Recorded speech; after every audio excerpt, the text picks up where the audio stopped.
What's going on, everybody? Troy, guys, welcome back. I'm super excited to talk to you, especially you, because I find whenever I talk to people like you, they have a very gratitude-driven tone in their voice, and they seem very appreciative and have a different enthusiasm for how they approach life and what they do. And I'm excited to get into that. So if we could start almost at the beginning of where your kind of transition was like, leaving high school or beginning of post-secondary, and what that was kind of like for you, and then take us to how we are now. Sure.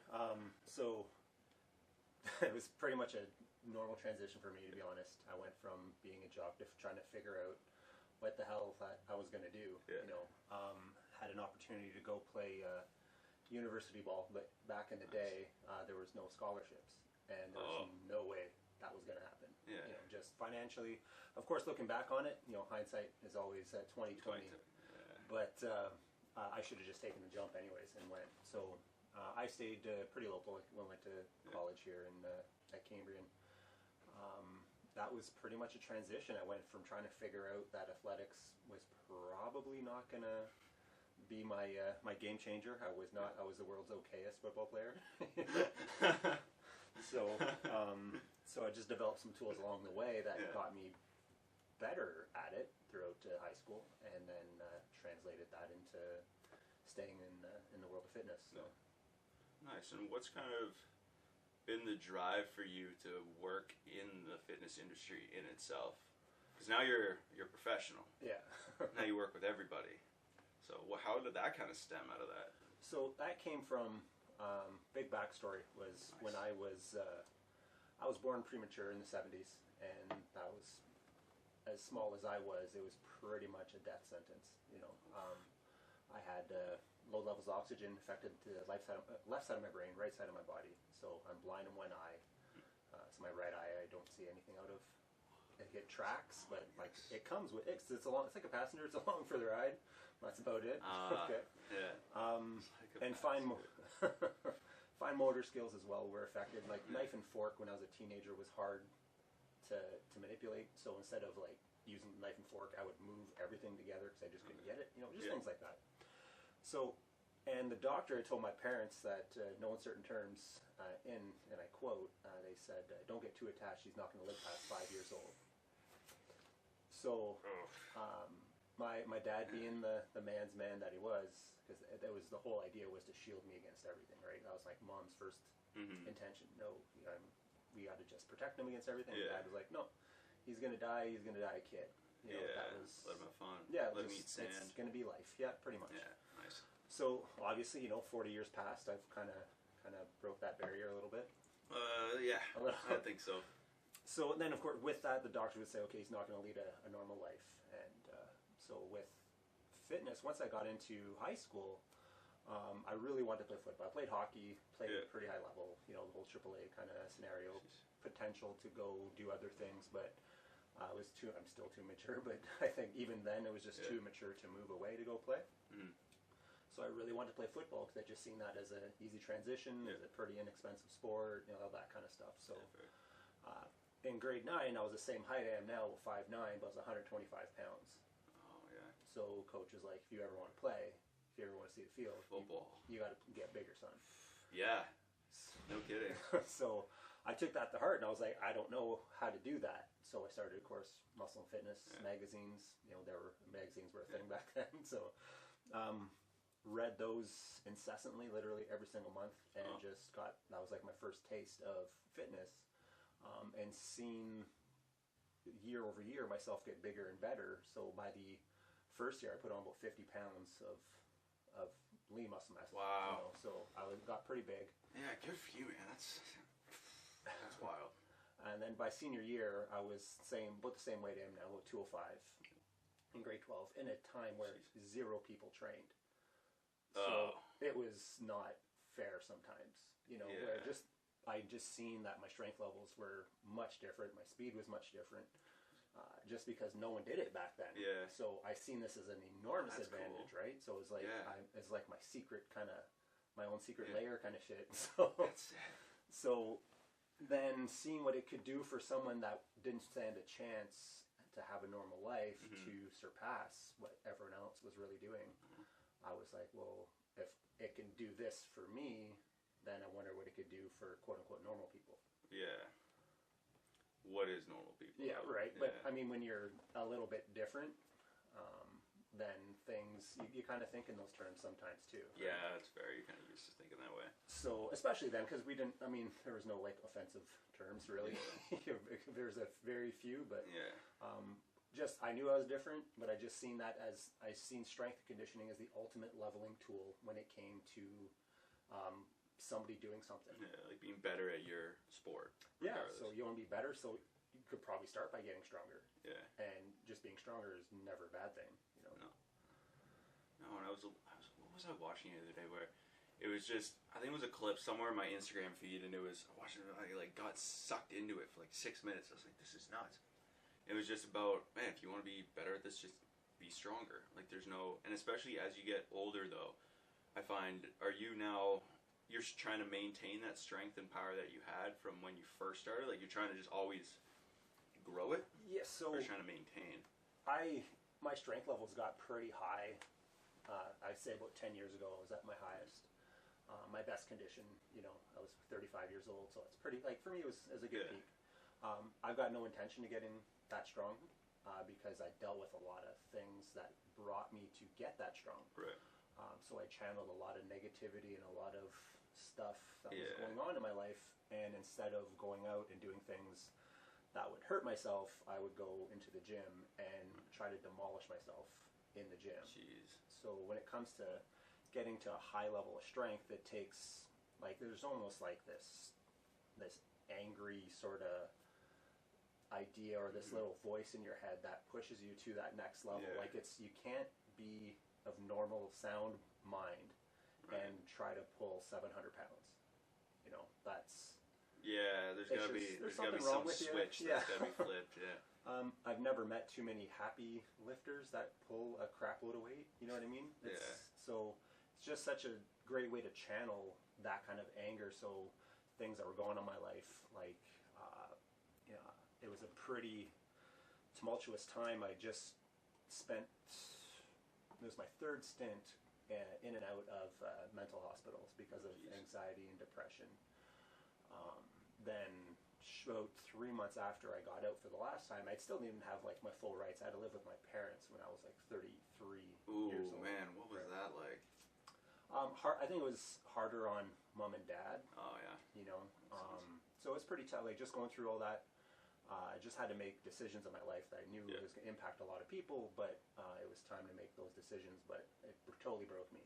Jeez, I bet. So to go in and out of mental hospital in the last stint, we've tried every combination of antidepressant medications and everything else, and it was a one last attempt, and we decided to go for ECT, so electrotherapy, Yep. so shock therapy.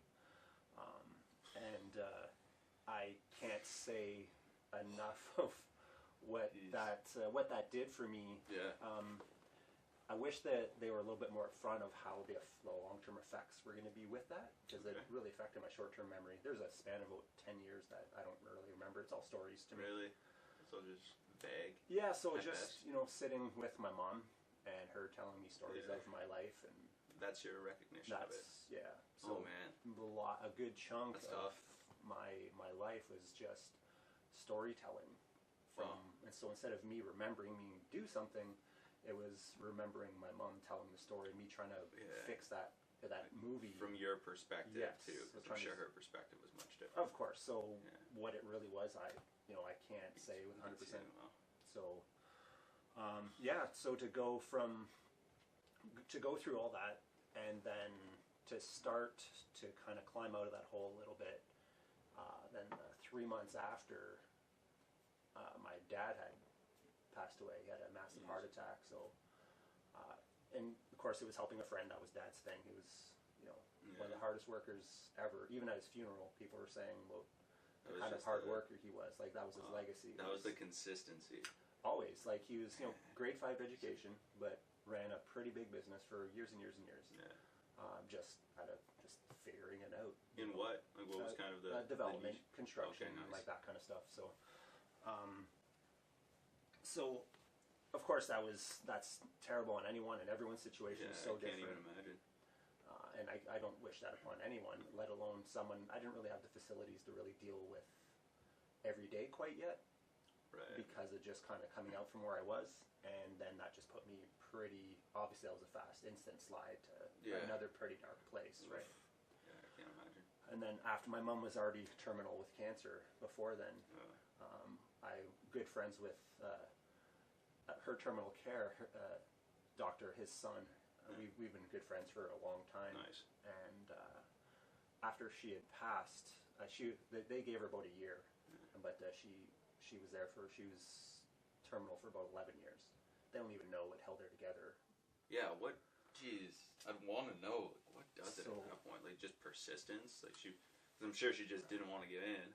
Well, and that's just it. Then, of course, when we see after kind of learning how to deal with grief, you go through therapy and that kind of stuff. When I was ready for all that, and you see that many times when you have someone who is being cared for by their spouse. Well, if that spouse goes, then there's a big reason not to be around anymore.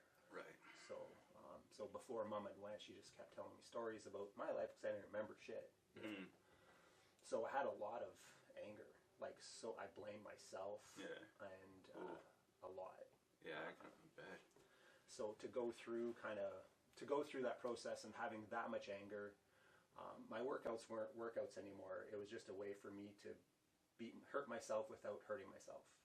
You know what I mean? So instead of going out and drinking and doing a bunch of drugs, bad drugs, getting into stupid fights or whatever all the time. Yeah.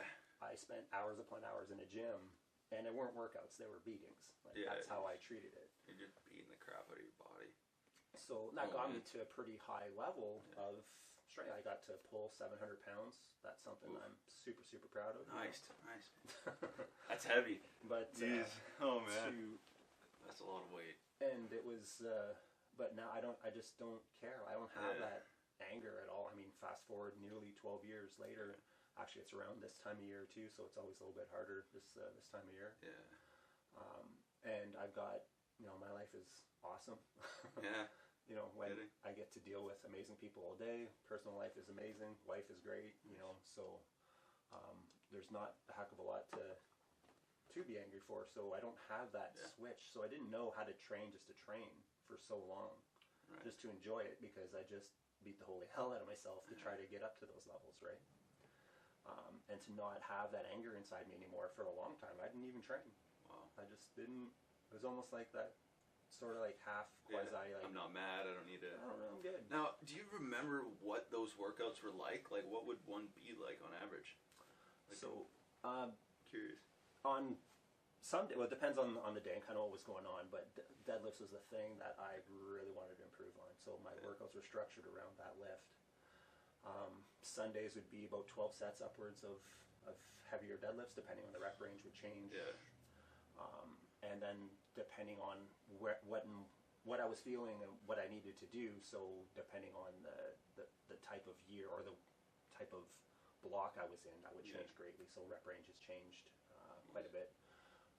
I just really focused on the deadlift. I really didn't give a shit about anything else. I don't even know why. It's just a lift. It's just the one. Eh? Yeah, but it was one of the ones that was just that I gravitated towards. Just I think genetically, because my legs are so short. Basically, I'm like part gorilla, where my arms are so long, and my legs just so I can scratch my kneecaps just standing up straight. Jeez. So I just think genetically, just like most people, they just kind of gravitate towards the thing that's easiest for them, and it just kind of pulled me up from there. So now, something on mindset that I was listening to. What is that? So how would you define the word mindset, and how does that kind of pertain to where you are now, your approach to what you take? So now that's a great question. I think that mindset is dependent on tools that you need at a given time in your life. So it's kind of like my dad being a carpenter. Not everything needs a hammer. Sometimes you need a screwdriver for. Right. So sometimes it's not a good time for that intensity. Sometimes it's a good time to be much more humble with someone, or a little bit more empathetic with others, with different types, and just having that sort of mindset. I think to be very flexible in your mindset, but having a set of core values that never change, I think, are really, really valuable. Just having those things that you fall back on every day, and things that help you make those big decisions. Yes. And those kind of. And the rest is meaningless. Right. So many people say that you got to try to focus on so many things. I think that's nonsense. Mm-hmm. I think with even the way I program strength and conditioning is focusing on one thing at a time, being super patient, and over the long period of time. So like over the macro, yep. You'll see much greater improvement if you're just patient but focused. Nice. Okay. Interesting. So I had Pat on the podcast months ago, and I want to ask you the same question because I'm intrigued with the answer that he gave, and I know you won't let me down with this. So what are habits that and you kind of answered it, but what are habits that you imply when coaching strength and conditioning, or even just helping people achieve their goals? What are some habits that you have or strategies that you imply that help those people achieve those goals? Questions is the first one. Never just a relentless pursuit of that person's core reason, so that why. I think it's probably the most important thing to try to find what they're passionate about when it comes to fitness. Some people have never been asked that question, so some people will come in, and I deal with that all the time, right, where someone comes in, I want to lose 10 pounds. Okay, well, why? I want to look better in a bathing suit. Why do you want to? So it's just that core, to find that core thing of why whatever their fitness goals are important to them. Dealing with a pro athlete is it's super simple and very, very cut and dry. We see what they're weakest, what they're strongest at, and we have to put what they're good at on absolute steroids, basically, without putting them on steroids, So to put what they're good at to make them great at, and what they're not so good at, we just have to make it not a detriment to their game. When it comes to general fitness, it's so broad because many people don't have defined whys when it comes to their goals. True. It's just an image thing, but then why do you have that image thing, or why do you want to lose the weight or gain the weight or whatever? And you'll see those people that are successful have that deep-rooted why to try to get, just like on anything in life, in business or whatever. It always comes down to the same thing. That's why you see so many people that are successful in many different areas of their life. It's because that's a personality trait, and that's what I love so much about sport. I never have to watch you fight. I never have to watch you play a game. I can watch you train and see you do other things in the rest of your life and know exactly how to coach you. Interesting. So I don't feel that sport, we get so many different archetypes of personalities, right? And to see someone, I've seen it many, many times. I'll watch someone practice and I'll say, okay, well, I got to watch for him for this or her for that, or that's he or she's really good at. So just 23 years of experience kind of gives you that insight. That's going to be I think it's valuable to never stop, never think that you know so much. Like my mentors, I'm super blessed to have, and people that I look up to that I can't believe nobody's heard of some of these people. You know what I mean? So, and I think it's to me to have those people to look to, to see that they are like they are the apex predator when it comes to coaching. Elite levels, like with the Olympic Training Center in the U.S. and like people at that level. Jeez.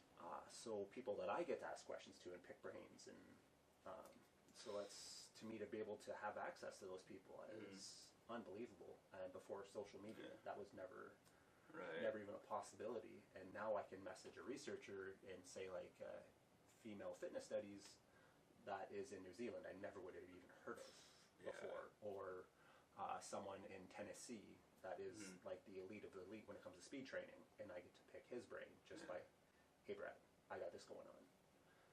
So it's pretty incredible to be able to always feel when it comes to that I don't have all the answers.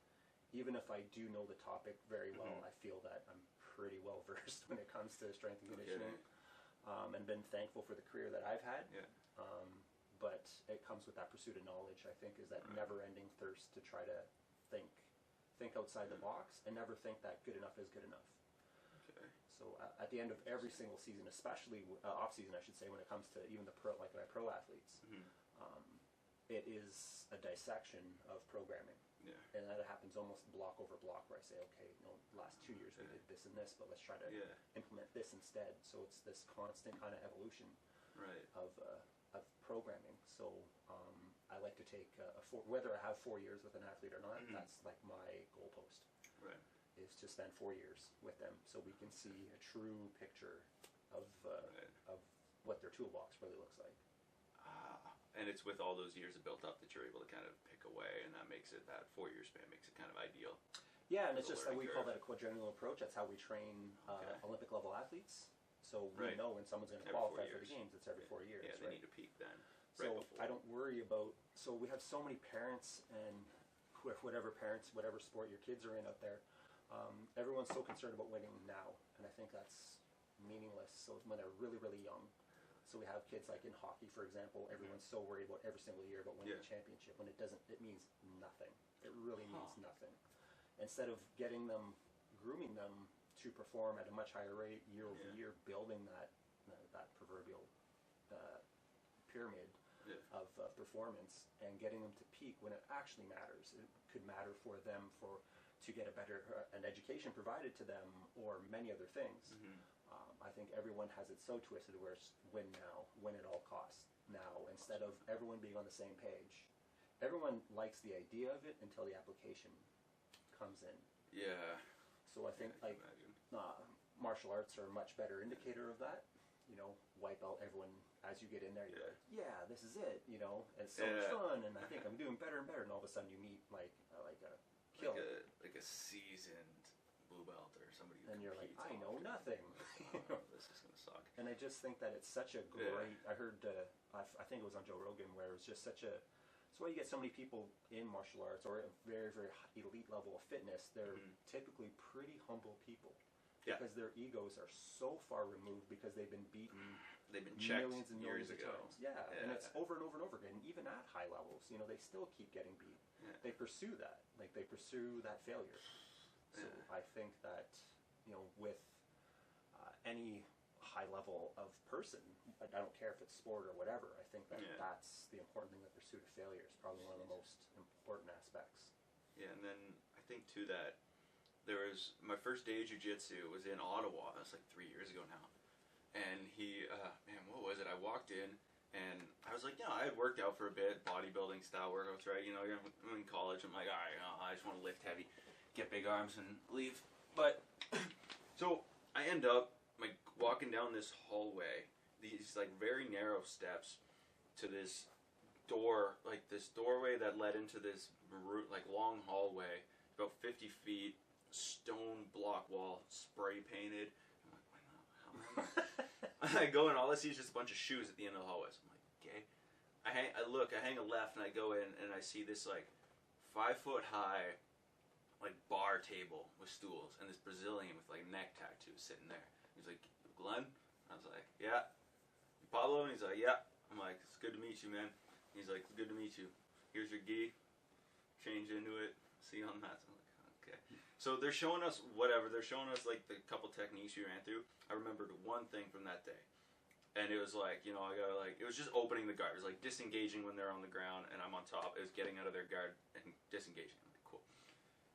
So you have to take the 2 lapels of the gi, put your finger in, and you get your posture and then you kind of back out of it. Whatever. Details are synonymous right now. Basically, I'm like, I need the 2 lapels together. That's the big thing. The guy looks at me, we snap hands, bump fists, he rips them open. I was like, shit. What do I grab? As soon as I grab one, he sweeps me and he like head and arm choked me. And I remember it was like the quickest thing that's ever happened. And I was like, what just happened?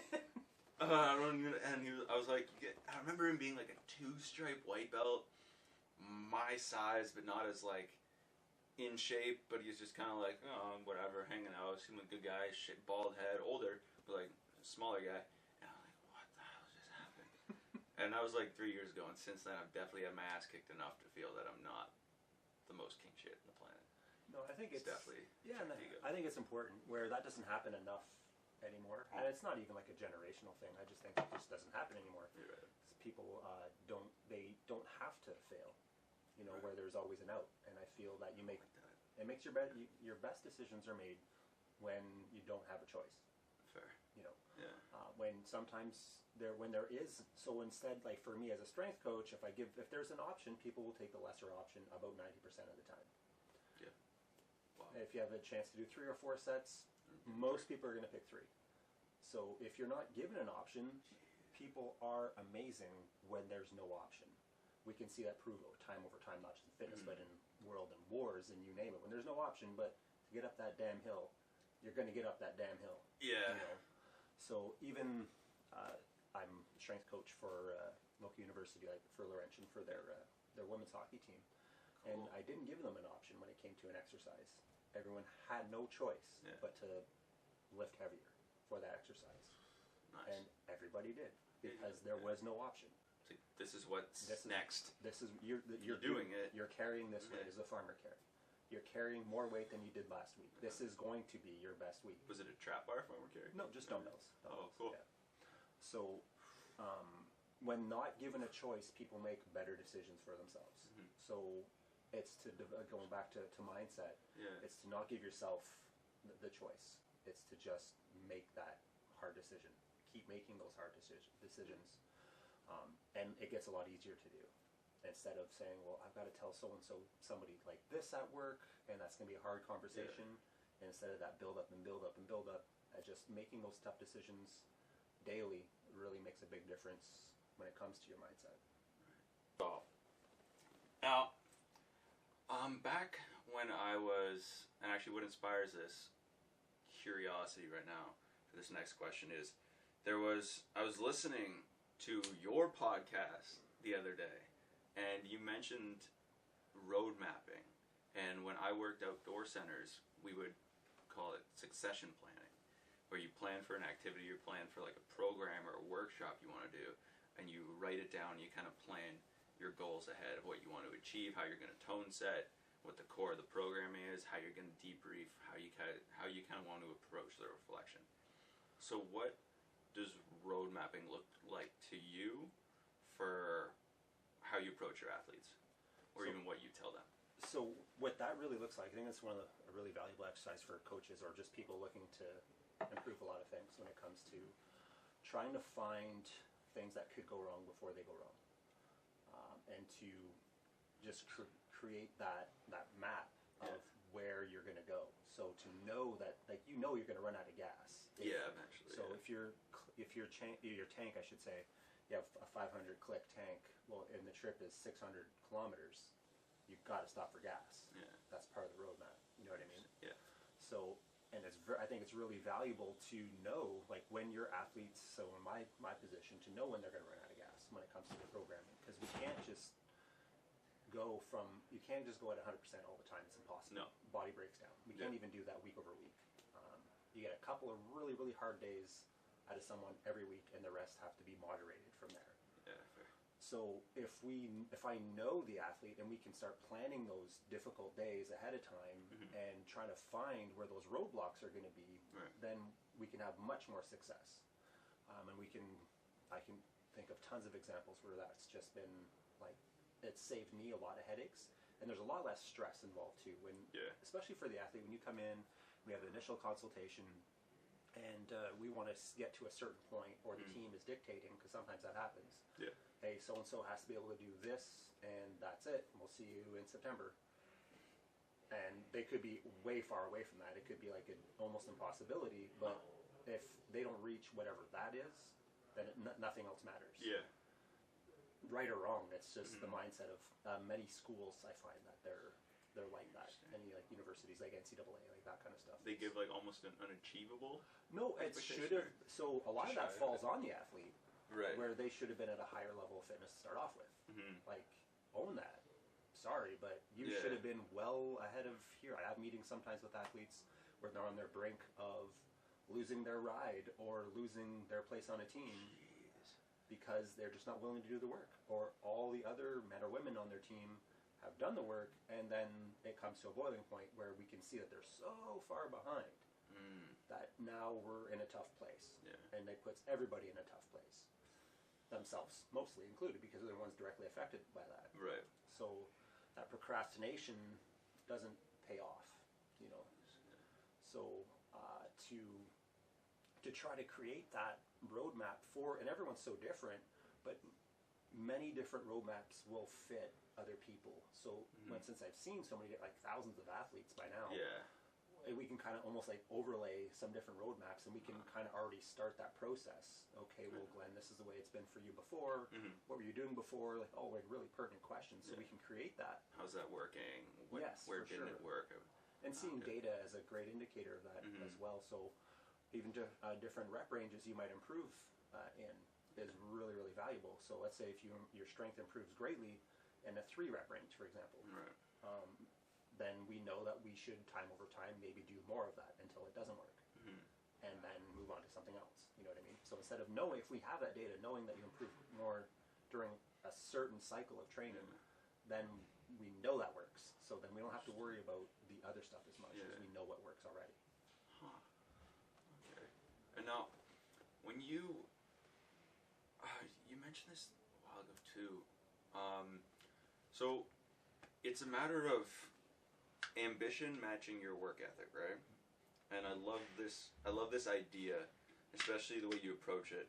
But I'm curious to know, that's kind of what separates that professional athlete for somebody who's more so amateur, or somebody who's in the beginning stages, for better sake? Yeah, so everyone loves the idea of being a champion. Everyone loves the idea of hoisting that 35-pound trophy over their head. Yeah, absolutely. I've been lucky enough to hold on to that one time. Nice. So everyone loves that idea of that. But do they love the idea of waking up at 5:30 in the morning to eat one of 8 meals? Probably not. Do they love the idea of not going out with friends for 4 months? Probably not. No. Sleeping every single night at a certain time, getting a nap throughout the day as well. Like forced fed, forced hydrated, forced everything. So for everything. So when I give a talk, that's one of the things when it comes to athletes. When there's a group of higher level athletes, so everyone wants to be the man or the woman, or so to speak, but because everyone want to do the work away from the lights. Okay. So it's all well and good when the lights are on you and you're performing, but when nobody's watching. But professionals come in and they're coffee in hand and strap on their shoes, and it's time to go to work, and they treat strength and conditioning as a huge part of their job, because it is. So it's when someone's ambition doesn't match their work ethic, that's when you get beer leaguers, and that's okay. It's okay to not be great, because we can't. I love that term. Sorry. And because we're going to get so many. I can walk into any dressing room, and there's about 10 people in there that should have made pro. In their mind. Wow. I should have been pro, but they're super quick with that but. Well, there was this knee injury that happened in 05. Yeah, and the amount of people I've met that have bench pressed 300 pounds in high school is amazing. And meantime, they can't even do a $135 on the bar now. Oof. So it's not even it's not the way it was. So so when it comes to ambition, does it equal? It's almost like the Stinson scale of like hot to crazy. So it's like the ambition and work. Like, where does that meet for you? You might be wicked ambitious, but not really willing to put in the work. Right. And that's wherever one of those is that dissection point. So on a work on that scale, you might be on a 4 on one and a 10 on another. So if your ambition's only a 4, you might be willing to put a lot of work in, but not all the time. Yeah. Or you might be super ambitious, but maybe you'll put in some work. Yeah. Only on Saturdays. Yeah, just like, you know what, I'm going to go out and I'm going to drink with someone instead of doing whatever I have to do, like my mobility work or staying in just to rest. There's always like using that analogy of the kid in the basement. Especially back in my day, people didn't train for sport because it really wasn't a big thing. In universities in the States, that was about it. But that kid in the basement is, always somebody that I always thought of. And that person, you never watch him. He doesn't talk about stuff. No. He never says anything about he or she's doing. They're just in their basement, training their ass off, taking hundreds, if not 1,000 shots every single day, or on their own bench, or doing whatever they have at home, and never talking about it, just grinding. and you don't know who they are. Then all of a sudden they come out of nowhere. Oh, that overnight success. Yeah, which took 10 years for them to get there. Yeah, it's not a real thing. No, absolutely not. So to me, like, it's to always think about that kid in the basement, like that you, that perfect you, so to speak. Like, if you did everything perfectly, what would that look like? Interesting. So, of course, we can't be perfect. Right. Life throws curveballs every day. Does it ever? Oh, man. Life happens, but is life happening at a rate where you can make those changes that are necessary? How well can you adapt to certain things, which is huge. Yeah, and I think it's the feasibility of some of that too. Of, you know, back even 10 years ago, I could train 3-4 hours a day for myself, and that was doable. And now, absolutely not. You know, where I work full time as a coach, I've got my own supplement company, which takes another full time part of my day. My wife has a business as well, so there's a lot of moving parts there. So absolutely. Do I even have like the reserve of hours in a day to train like that? No, something's going to suffer. Yeah. You know, so many times when it comes to getting back to the question of pro versus amateur, is the resources a professional is willing to direct towards their goal is unfathomable to an amateur athlete. So someone's saying, "Well, no, I'm not willing to do that," or "Oh man, I can't eat that much," or "I can't. I gotta go with my friends. I gotta do this." Yeah. And then, meantime, those other athletes are the ones that are going to sign the contracts. Yeah. You know. Interesting. Now, I'm curious about something. How much do you and what you've kind of achieved up to date, and we'll get into the business thing in a second because I have a question pondering about it, but journaling. I know that's something you've done before, and that's something that I've begun to do more of as of late. However, I do every time I'm on a trip, whether it be like South America, Europe, across the country, that's what I'm doing. I find I journal specifically good, bad, no matter what the day is, no matter what we did, how tired or sore, or just over anything I'm doing, brain's tired, whatever, that's what I'm doing. And I find it's cool to go back and see kind of how I felt in the moments of writing. It's like, man, I should have written more, I should have written less, or I can't believe I was thinking that at that time. Oh, why did we do that? So how has journaling kind of affected you, and like, how'd you kind of get into that? So it was part of the therapy that I had as the healing process after my parents passed. So I could show myself that, you know, it's okay to have emotions, but to not let them take over. Right. And I like that. I think it was really that was one of the vital parts of my own healing process. And journaling my emotions, that's kind of how that started. And then when it got very emotional, sometimes you just can't spit the words out. So that's when I turned more to video journaling. Yeah. Not posting it anywhere, it's just on my phone, you know. With that, I thought it was very, very valuable to just get it out to show, so I can go back and read that. Yeah. So I can see that it wasn't as bad as I thought it was. It was my perception of the situation, not the situation. That's the problem, right? So then that's where that sort of evolved into like the road mapping sort of thing, where I would, for my own kind of training, that's kind of evolved into there, and then other people's training and their story, like their story of their fitness. And still on emotional levels, I'll still like video journal instead, because I feel when I see that, I can see, okay, wow, like that, you're really beat up, man. Dude, and it's my wife is the one that really got me to see that. So she had showed me nice. Years ago, I had stress was through the roof. Literally, it was like it was a physical, like it was a medical problem. Wow. Where my testosterone was so low. I'd be sitting here, we'd be talking, no joke, literally start nodding off. Wouldn't matter. Really? Yeah, it wouldn't matter. I couldn't hold attention, nothing. Like, I'd just do that. Man, it's that bad. Even in a meeting when I was working at a big global gym, and I was in a meeting with a manager, it started way back then, but it kind of kept rolling. Yeah. And she was like, you're just falling asleep right here? I'm like, oh, am I? And you wouldn't really notice, like, right away. But that's when I didn't know that testosterone was the problem. Yeah. So then kind of fast forward a few years later, and it started to happen again. I'd be at family functions, and I would curl up in a ball and go to sleep. Like, just because it was time to sleep, you know. And then went and seen a doctor, and he said that, okay, It's your testosterone. Literally, it was so low that they were going. I was just outside the range for them to give me testosterone therapy. Wow.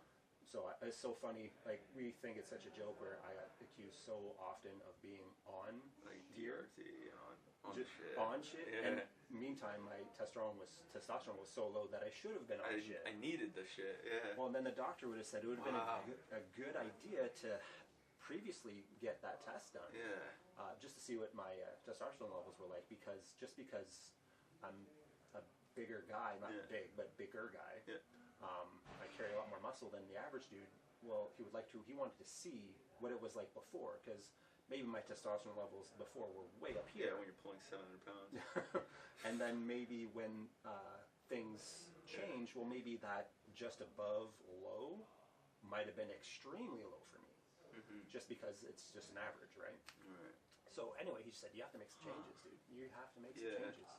So changed my sleep, my diet, work, everything changed, and everything kind of came to. But it was because of a picture that my wife showed me. We're at a wedding, and I looked like death warmed over. Like, literally, like the puffiest, blackest, darkest eyes. Oh man. I looked like hell. And she was like, look at you. Like, this isn't the guy. Honey, What is going on? So that was like, shit, like I gotta fix this. Eye-opening moment, So then for sure. that's when I got back into that journaling emotionally Yeah. to get that out. Because sometimes, as a dad, and then as having a higher level position, there's a lot of stress, and Yeah. A lot of demand. yeah, and there's demand on your time, and for me, I've always asked a lot from my athletes, but always given, I felt, just as much. 100%. Yeah, I So can say that. I don't take time off when it's the busiest times ever. Yeah. I've had 2 weeks vacation in about 7 years total. Wow. Like, no joke. Yeah. I took 1 day off that was the week of my marriage. 1 day off that week, eh? Yeah. Jeez. So Wow. so seeing how getting back into like more the emotional side of journaling, I felt really got things out, and I can put that into better perspective and saying like, man, like, look at you. Like, you look like a rag of shit. Like, you've got to, it's time to make some changes again, when it came to just like physical journaling, that's kind of where the road mapping is really important to me. Is like my daily, for some people, some listeners or viewers, whatever, whether you start to write that down or not, I think it's kind of irrelevant. I think to plan your day beforehand is really, really valuable stuff. So you don't necessarily, I'll check my schedule over the week and then day over day the night before. So I don't have to see there's no surprises, Yeah, okay. So I get that. You're able to manage things a bit better. yeah, so when mentally. things kind of get whacked out, I get a little funky about that Yeah, I because can the imagine. things are Same planned, way. So Yeah. so I think to make sure that journal for what you have time for. Don't make it this other stressful kind of thing. Oh shit, I got this other thing I have to do now. Yeah. Like with voice to text or that kind of stuff, you can just talk it out. Yeah, it's easy. Just super easy, super fast. Take 1 minute instead of scrolling through Instagram for 1 less minute a day. Yeah, 'cause it has the opposite effect. Oh yeah. Yeah. So I think to make it something quick that everyone should do, I think it's really, really valuable in spending just like that 1 minute a day to try to do it. Don't make it a big thing. Like, it doesn't take long to type out a few things that you're gonna have to do to map out your day, or to ask yourself about the day or week that you've had. Yeah, the things you want to do. And Yeah. one thing I was listening to was you mentioned not just, it could have been you, or I could have just had this conversation with somebody. Can't quite remember, but you'll probably agree with this point. Not so much journaling both with negative and with positive. Yes, for sure. So you're able to kind of reflect on the positive things that are able to develop, and then you go, oh, I remember why was this day so good? All right, let's review it. And then you can notice a pattern, and then you can start to find out what caused that pattern, and then implement it more, so the bad days are fewer and far between. Yeah, I think it's obviously I've had my fair share of, just like everyone, of pretty crappy days. And some things it's just to learn whether learn from that day or learn the emotion of how to deal from that day, so you can move on. I think negative and positive, like that whole yin yang sort of approach, right? I think it has a lot of context. Yeah. Where there's some good in bad and some bad in good. Like where you get some people who have never had a dose of failure in their life. And then when they get into that, they don't know how to deal with that.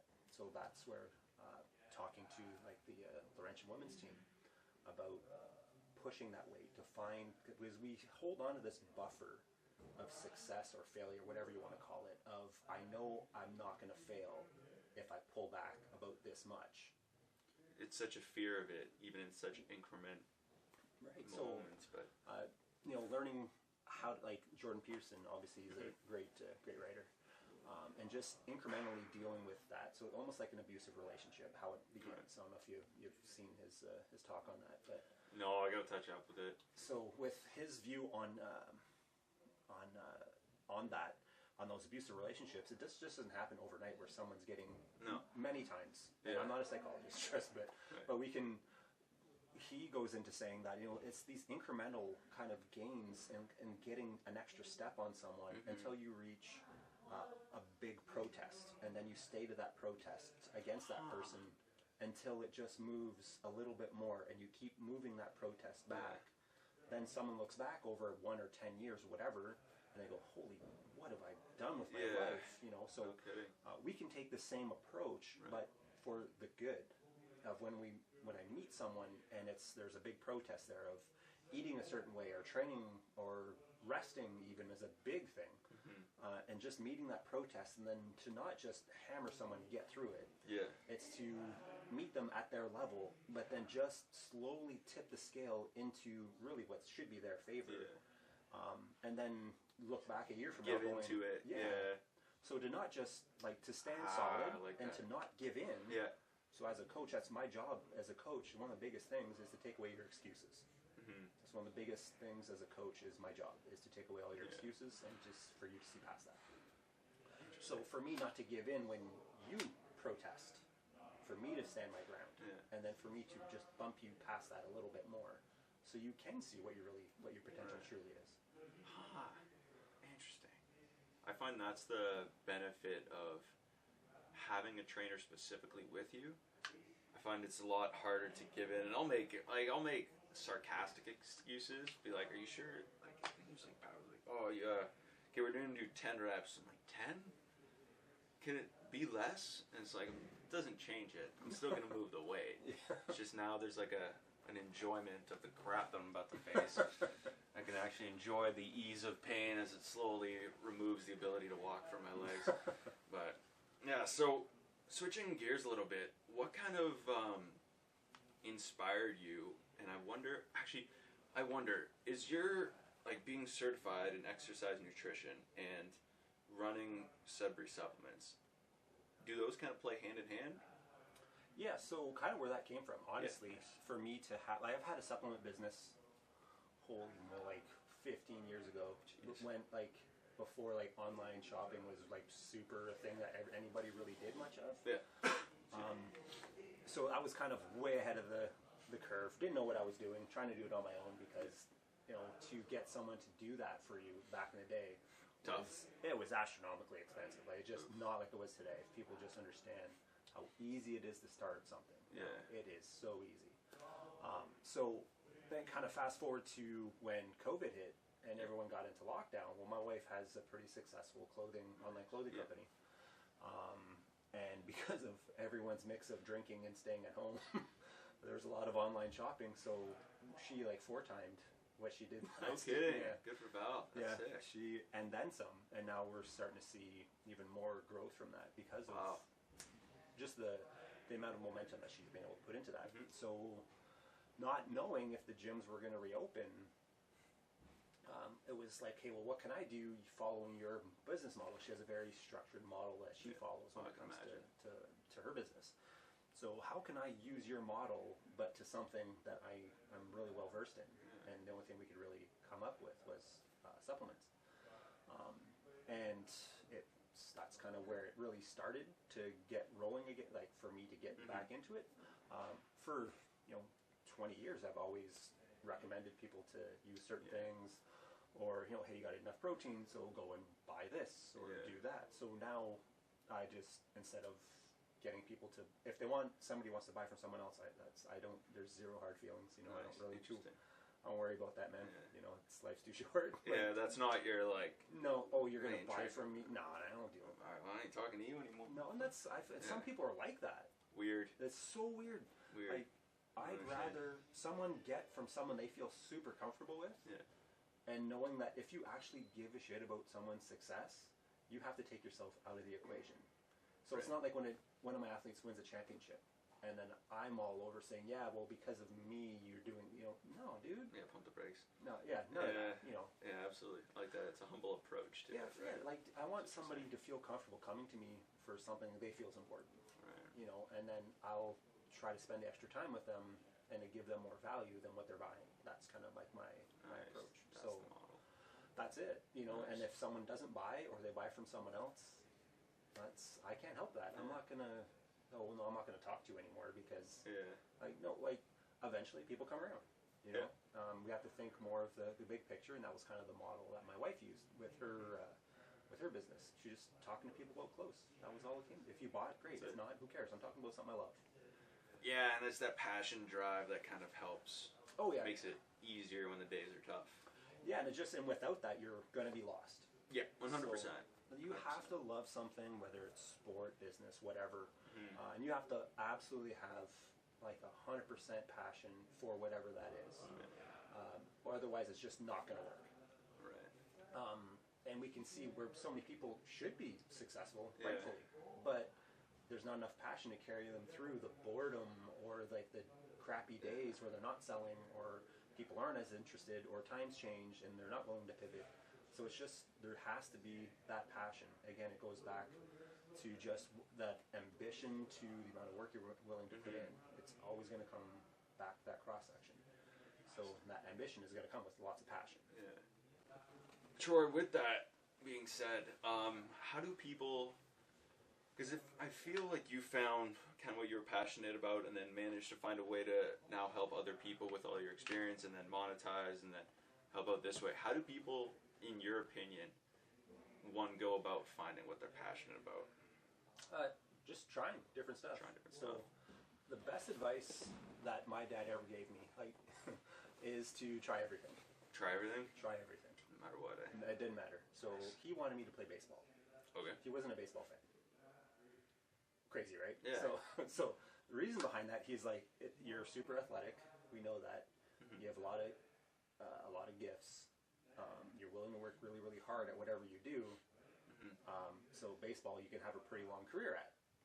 I was like, Dad, being a blind guy, it's tough to hit a fastball. But great that was response. But again, he wasn't a baseball fan, but he just seen like Dad was a pretty critical thinker that way. Yeah. So I've just kind of seen the bigger picture. So I think it was that idea is what really sparked everything for me. Just try everything. Try everything. Tried modeling. I tried pretty much. So I did try to get in. I did have a tryout for the Arena Football League. Oh wow, nice. It was in Indianapolis. Went down there, walked in that dressing room, immediately understood I was not gonna. Shit was not on my side. Like it was crazy. Like crazy. So knew full well shit was not gonna go my way. Yeah. And what? But I tried. I was just gonna try. Yeah, you showed up. Whatever. I'm gonna show up. And I think that's the biggest part of anything, to just try. And not to just, this blanket effort of, oh, I tried. Oh, well, no, I showed up. Try. Give it your all, and if it doesn't work, it doesn't work. That's cool. You're allowed to fail. Yes. There shouldn't be a fear of it. You should, again, learn to fail. Yeah. Love to fail. Do it over and over and over again until it's really hard for you to fail, whatever that subject is. That's where a PhD kind of comes in. Right. Where you have so much. Crazy, like razor blade level of high level of knowledge in the world of knowledge, right? So if you take this big globe of everything that in the known universe, well, someone has a PhD has this very thin layer, niche right here, but it's like super high level, right? Yeah. So you don't get that until you spend a lot of years learning whatever that subject is. So I think to try different things, and trying one thing might not be that thing, but there's going to be an offshoot of getting into something else. You know what I mean? So it's almost like you go in one direction, you're like, oh shit, this is really cool, but I really like this instead, so I'm going to go this way. But it's also to be pretty careful and to not get like that ADD kind of approach. 70 different things. Where you're like, oh, I want to do this and this and this, where you never really complete any of those tasks. Right. So I think it's to try everything, but make it part of the process and know it's part of the process where you're going to keep trying, and then, okay, this really isn't working out, so what can I do around here that's going to, of this new knowledge and skills that I've developed, what can I implement in every day? Yeah.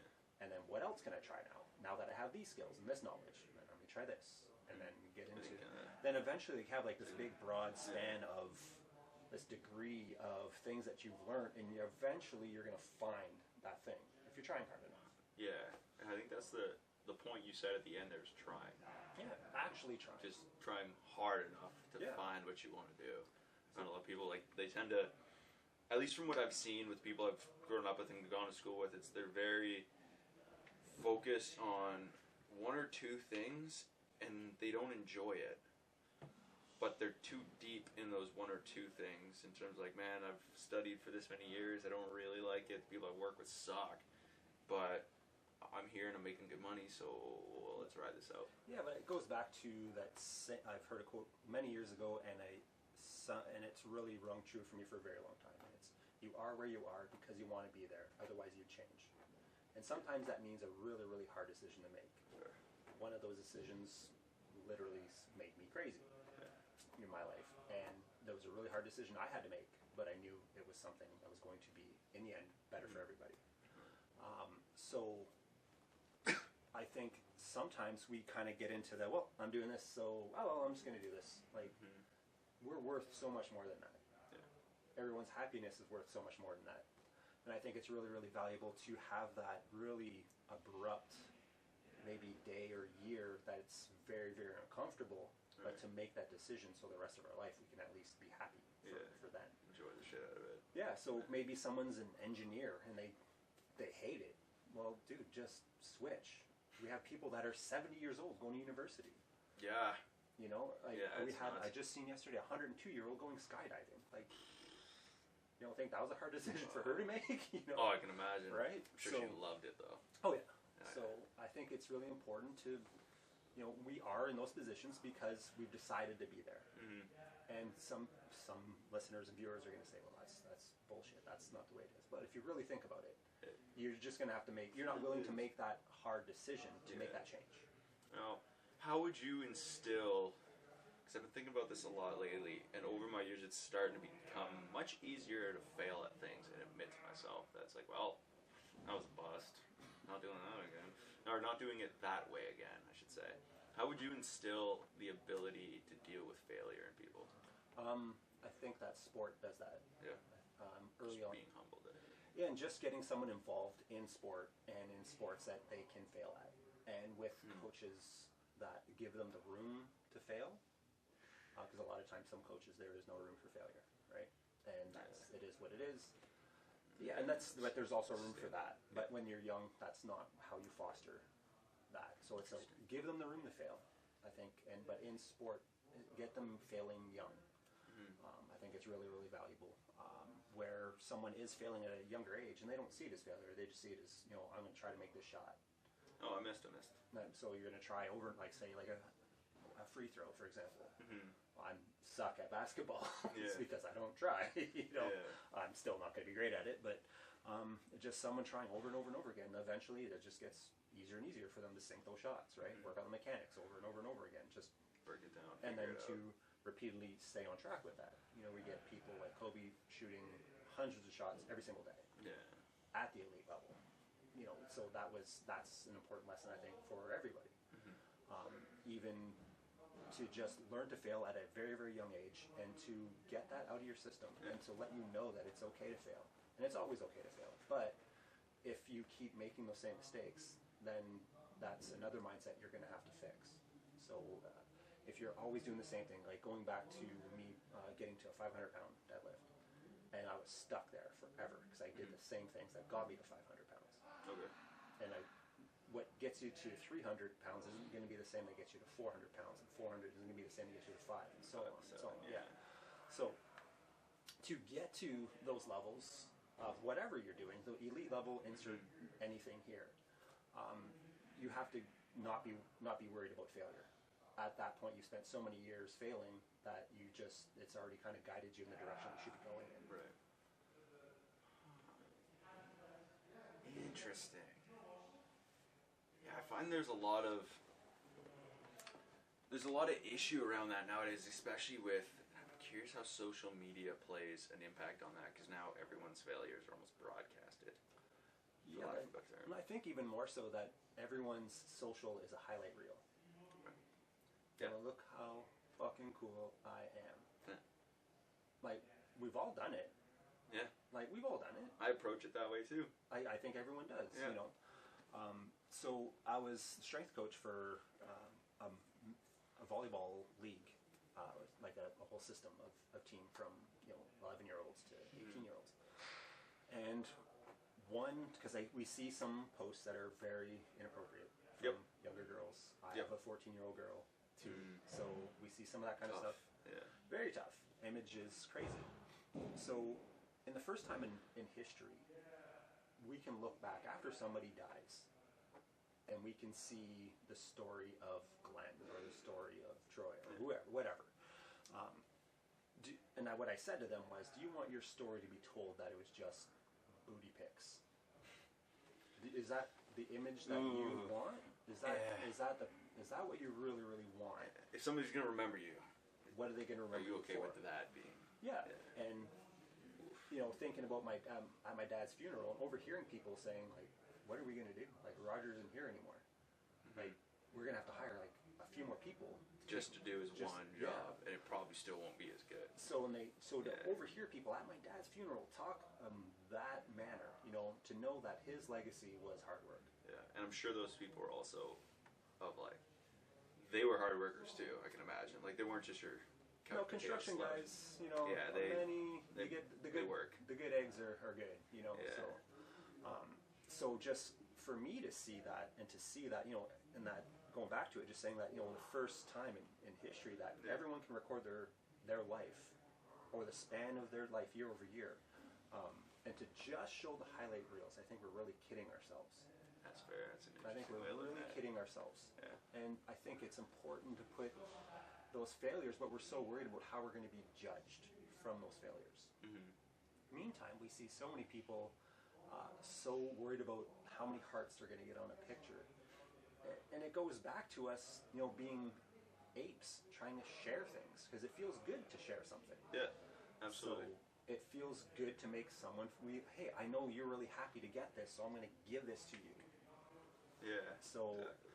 And it makes us happy. Yeah. But there's so little give back when it comes to tapping on a little heart, when it comes to social media, that we have to do it so often just to get a brain response. Yeah, people don't even read. No, it's just, I watch my son just tap, tap, tap, tap, tap, tap, tap, literally over and over and over. I'm like, do you even see that? Not enough. Like, you have no idea what they're saying, you know what I mean? Yeah. So, I think it's really important for people to put on what they've learned.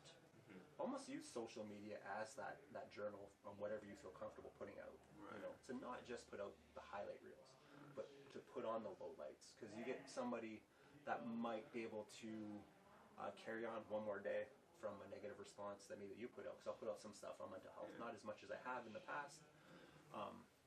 And when I do that, I get a DM almost every time I do. Thank you so much. I really need to hear that. Interesting. You still have those up there? Yeah, I don't not too much to take down. Makes Yeah, sense. There's other one. I'm going to be posting more of that because Sick. I was just about to say. yeah, just this time of year is always kind of tough because There's Dad. a lot going on. Yeah, Dad passed a couple days before Halloween, so the kids still. Yeah, everything's still Still kinda- too yeah. fresh. Yeah, and that was years ago. Yeah. And my journey through that grief is everyone's journey is much different. Yeah. So I think it's important for everyone to understand that. So yeah, that's. Nice. Wow. Yeah. That's a lot of. There's a surplus of information out there, and that's kind of why, as of late, I've been posting. And I made a post about this recently, but that's kind of why. And I try to steer away from almost, not per se avoid what you're doing when you do that, but to almost. I don't think a lot of people read what I put, so there's a lot of. I know I have the few people who do, and the few people who do tell me about it. But I don't want to almost put myself out there for nobody to see it, but at the same time, I'm trying to do this opposite thing. Like every day I post a joke, right? It's an awful dad joke. Like today I put on on your stories. yeah. I was going like a cheese factory exploded in awesome. France. Debris was everywhere. And I was like, it was amazing, right? And I got people responding with more jokes for me, so I don't actually have to research any. I've researched one, put it up, and everybody's just responding like, oh, thank you. So I just go to all my DMs are filled with jokes, so it's the best. But there's a surplus of information out there, and I think a lot of there's so much of it that now everybody could be considered as an expert in any field, because there's too much. Well, and it's so we'll see, and I'll see posts, and now cool stuff on other mediums like TikTok. What I like, one of the things that they do really well is that I can, if you've said something in a field that I'm very confident in, so somebody's going to say something about nutrition that is absolutely left field. Well, I get to make a video with you saying something, and I get to cite references. I get to say my 2 cents on the true side, not the bullshit. And, and a lot of times we've seen those posts come down because of the nonsense, like so many. Hey, you shouldn't eat this and this because of this, and then I go, this is the truth. Actually, this doctor so-and-so said this. So you can look up this. He studied here. Yeah, and it's just, and we get that opportunity to do that. Like, just because people have a voice, a lot of times doesn't mean they should use it when it comes to something they don't understand. Right. And we've seen that since day one in the fitness field. And I always like saying it, just because somebody has abs doesn't mean they know how to get you yours. Right. It's completely irrelevant. You know, that person could be an 18-year-old with abs making all these posts online, and someone says, well, shoot, I want to look like him or her. Let's ask the person who has it. Instead of learning. Like the people that I get to call colleagues, no one's even heard of. But meantime, they've got people who've won gold medals in the Olympics multiple times or are sought after by countries to improve their overall fitness.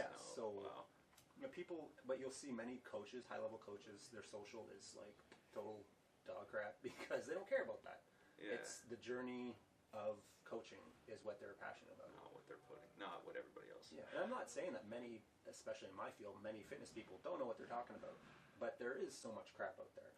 And there's so many opposing trains of thoughts. When it comes to really fitness, like the beauty's in the middle, where we have opposing thoughts of veganism and carnivore diets, and then we have powerlifting versus yoga, and we have we can take all of that and do really well. That to have that moderation in everything, even how many times we train, how much we go out, how much we rest, all of that, we'll get much further ahead with that than we will on opposing sides. So to have a plan, but make it a bit flexible, and to allow for some of that. It doesn't have to be polarizing. But we see in social media, those polarizing people or authorities are always the ones that have the most followers. It's weird how it works that way. There was, and you might not remember. You might remember this. There was something you said to me that stuck since you said it, and this was kind of what triggered my inspiration to reach out to you to be on the show. I was trying to find, for lack of a better term, motivation, because I think it's whatever. But I just wanted to go do something something to put myself at just a bit closer, athletically to a goal, and it was like a Friday, and I was just like, nah, it's 9. I want to go for a run or a walk or a bike, but I'm like, okay, it's dark, whatever. I'm making these little excuses because I'm like, well, I don't really need to. I trained 3 times already. I'll train twice this weekend. I'm gonna get my numbers that I want. Cool. And then I thought back to something you said where we are here. I was over at the corner by the garage door, and I said, hey, do you it's 7 o'clock. In the gym right now, you have me and an older lady, I think at the time was a client as well. So you got the 2 of us. It's 7 o'clock on a Friday. I just got here. We're gonna be here for at least another hour and a bit. How do you feel about that? It's Friday at 8 and you don't be getting out of here late, and you're You said something of like, if you want to get to where you got to go, you got to put in work. Not when no one's watching, but you got to be okay with sometimes. No, it was simple. It was more simple than I'm making it out to be. It's like you have to be okay with working late on a Friday. Just it is what it is, man. Yeah, and when you'll see those elite levels. Yeah. And so it's again working away from the lights. Yeah. And one of the best athletes I've ever worked with. It was one of those experiences with her that really, I get goosebumps even just kind of thinking about it. Nice. It would be only us in the gym left late Friday. Like, and lights off half the gym late. It's midnight. Well, we're getting and it's just her and I, 2.5 hours sometimes. So, but wow. She was okay with it. Yeah. Because she had a goal, and that was it. That goal was to make the national team. And she did, I'm assuming. Well, not close. But she was okay with it because she knew she did everything. Everything you can. So to know that, see, I can't ask things from my athletes that I'm not willing to give. Hence, only that few amount of time I've had off in like 7 years. That makes sense. I'm not going to say, you have to give your all, but I'll see you Tuesday, because I'm going to take Friday and Monday off, so I'll check you.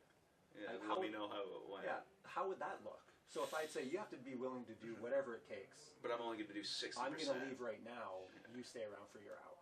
How would that make you feel? Kind of like shit.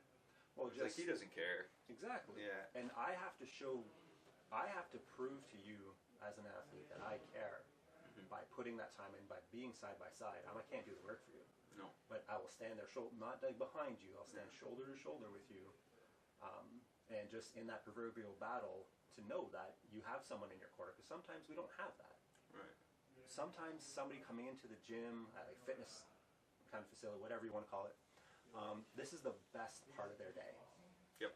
Yeah, I can say that. You know, or best part of their week. Everything else in their week is so negative and so shitty. Their life is horrible. We don't know the battles that people are facing. Like, people don't know the battles that I had this past year, and it's stuff that I'm not really willing to share yet. But it was the worst. Going through what I went through, it was the worst year of my life. But I still showed up every single day. So I can't say to you that, hey, I need you to do this to be successful if I'm not going to be there with you.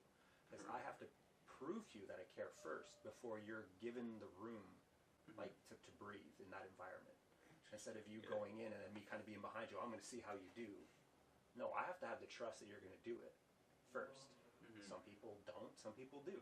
But if we give people that room and give people that love and that caring, you'll be surprised what people can do, because a lot of people just don't have that in their life. They don't have that positive person. Like, I've had one kid that's always going to stick with me. High school kid, we started a fitness program at a French high school. Okay. And he came to me and he said, Coach, the only reason why I'm coming to school is because of this. Wow, how did that feel? I cried a lot. It took me everything to hold it in front of him. That's awesome, man. I turned around, I went to my car and bawled. Yeah, I can imagine. Just to feel that, feeling, just to say, and it was like a 30-minute, 40 minute training session. 7-hour day. Yeah, so for him, it was worth the shit school, or the time that he spent in school to spend for that little brief part of his day. So that was the best part of his day. And he was willing to stay at school because attendance at school was mandatory. Yeah. So you couldn't miss and then show up. It was worth it. So if you were late or whatever, didn't matter. So I get that reinforced that idea of give people that room. Interesting, man. That's awesome. That's kind of, I feel that's the reason a lot of people would get into, like, when it comes with working other people, especially children. It's like, that must have felt incredible. Yeah, and I've always liked those challenges when it comes to different clients. Yeah. I've had brain injury survivors, cancer survivors, and of course, world champions. Yeah. And there's so many similarities behind all of them. So when it comes to like the two main people that I've had really close relationships with, one of the brain injury survivors, she was ejected from a car. She was in a coma for a long time. Doctors said that she would never walk away from her walker ever again. it took us a year and a half, but she walked with like urban walking, like those Wow. ski sticks, basically. So she was able to walk away from her walker using the ski. It took us a year and a half, but it's her dedication to the process to get there, right? And then the cancer survivor, it was her. She couldn't open up a bottle of water because her blood strength was so low. Yeah. But on her last day, she was standing here, and she couldn't even get her because her chest was so tight from radiation. Her arms were so tucked in. Her husband or her daughter always helped take her jacket off. Well, on her last day, she stands there looking at me, unzips it, takes her jacket off. Her husband hands her a bottle of water, tear in eye, and she's like, "What? What is going on?" I hugged her, hugged him, That's hugged incredible! her daughter. It was great. Wow. So and it was the same feel. Very, can't say same. Very so close to the same feeling in a different way of being able to hold on to the Stanley Cup or like be side by side with many other champions. So to give people that love, that someone saying you're never going to insert something here, walk away from your walker, open a bottle of water by yourself, and I can give anyone the most perfect plan, but if they're not going to put their effort into it, it doesn't matter what that plan looks like, whether it's to open a bottle of water or to win at the highest level. Win the Stanley Cup, yeah. Wow. Well, Troy, I think that's a great way to end. Cool. I don't know you.